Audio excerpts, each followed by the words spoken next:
Hello বন্ধুরা, কেমন আছো? আশা করি সবাই ভালো আছো, সুস্থ আছো। সাথে সাহা লাইফস্টাইল থেকে তোমাদের সবাইকে জানাতে স্বাগত। তো দেখো, আজকে সকাল থেকে কোনো কাজকর্ম তোমাদের সাথে শেয়ার করি না, তেমন কাজকর্ম করিনি। আজকে তো নাস্তা বানানো হয়নি, তো আজকে শুধু হচ্ছে জল গরম করেছি, আর কিচ্ছু করিনি। তো এই যে এখানে দেখো দাঁড়িয়ে আছি, ময়নার সাথে একটু রোদ পোহাচ্ছি। দেখো ময়না আমাকে কামড়াচ্ছে। এই কামড়াচ্ছিস কেন রে তুই?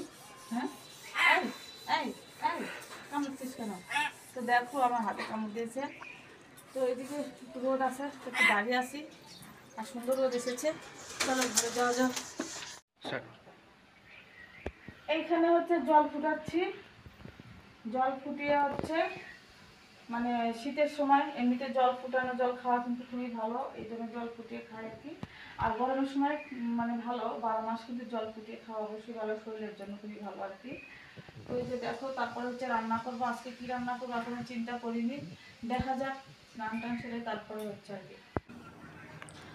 তো দেখো আমার কিন্তু স্নান হয়ে গেছে, তো স্নান করে নিয়েছি। তো হচ্ছে পাপোশ ধুয়েছিলাম, তো পাপোশ ধুয়েছিলাম হচ্ছে গতকালকে ধুয়েছিলাম। তো আমার একটু মনে নেই মেলে দেওয়ার কথা রোদ্রে, তো হঠাৎ করে এখন দেখে আমার মনে হয়েছে, তো পাপোশগুলো হচ্ছে আমি এখন বাইরে যেয়ে মেলে দিয়ে আসবো। আর আজকে কোনো কাপড় চোপড় বেশি ধোয়া ছিল না, শুধু শিবার 2-3টা প্যান্ট ছিল আর কি, আর গেঞ্জি ছিল, তো সেগুলোই ধুয়ে দিয়েছি। এদিকে রান্না করব, তো ওর বাবা আবার ফোন দিয়ে বললো যে মানে দুপুরে আসবে না খেতে, এই জন্য আর কি, মানে কাজের চাপ আছে। তো আমিও তাহলে রান্নার চাপ থেকে বেঁচে গেলাম। তো দেখো সকালে আজকে নাস্তা বানানো হয়নি, তো ভেবেছিলাম হচ্ছে পিঠা খাবো। তো তারপরে দেখি যে না, পিঠাগুলো কেমন যেন হয়ে গেছে, একটু নষ্ট নষ্ট মনে হলো, তো আমিও খাইনি, শিবা খাইনি। তো যাই হোক, এরম সেরম করতে করতে অনেক বেলা হয়ে গেল। তো তারপর ভাবলাম যে একবারে দুপুরে রান্না করে মা আর ছেলে খেয়ে নিই। তো সারাদিনই সকাল থেকে কিন্তু মানে 1টা বেজেছে, মা ছেলে কিছুই খায়নি। তো তারপর দেখো এই কাপড় চোপড়গুলো হচ্ছে তুলে নিয়ে আসলাম রোদ্রে থেকে মাত্র, এগুলো সকালে মেলা হয়েছিল, তো সেগুলো হচ্ছে এখন আমি ভাঁজ করে রেখে দেব। তারপরে হচ্ছে এদিকে তারপরে রান্না করব, কারণ হচ্ছে সকালে খাওয়া হয়নি মা ছেলে দুজনেরই।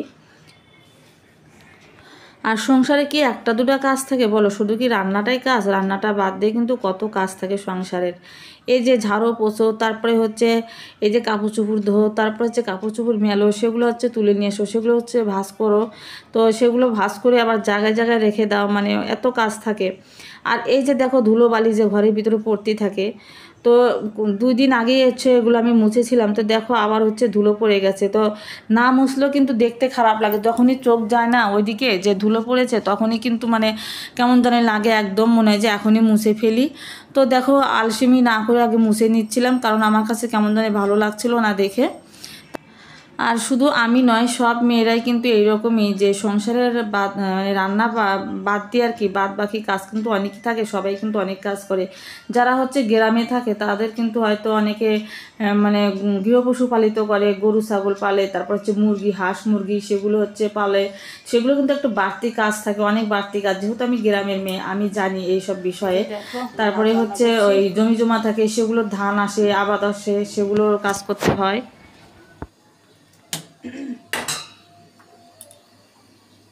দেখতে পাচ্ছ, আর এখানে হচ্ছে যে কালকে চিকেনের ঝোল আছে, সেটাকে জাল দেব, আর হচ্ছে ডাল রান্না করব, আর দেখি কি করা যায়, চিন্তা ভাবনায় আছি। এখানে দেখো পিঠাগুলো মনে হচ্ছে নষ্ট হয়ে গেছে, চোখা হয়ে গেল নাকি।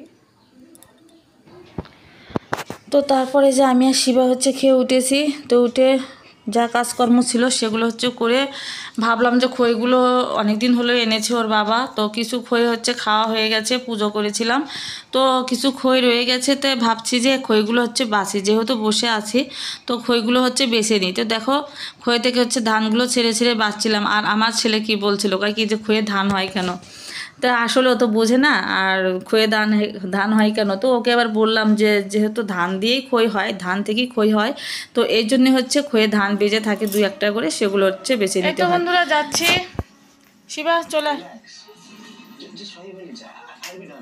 তবে একটু হচ্ছে যার বাসায়, ওরা হচ্ছে নতুন বাসা মানে কিনছে আর কি, সেখানে ওরা আজকে প্রথম আসতেছে, তো আমাকে ফোন করেছিল যাওয়ার জন্য, তো আমি এই যে যাচ্ছি, এই যে দেখতে পাচ্ছ, এই যে, তো আমি যাবো, এই যে ব্যাগটা নিয়ে নিলাম, এখন হচ্ছে ঘরের তালাটা দিয়ে দিই, তো সেখানে যে তোমাদের সাথে কথা হচ্ছে।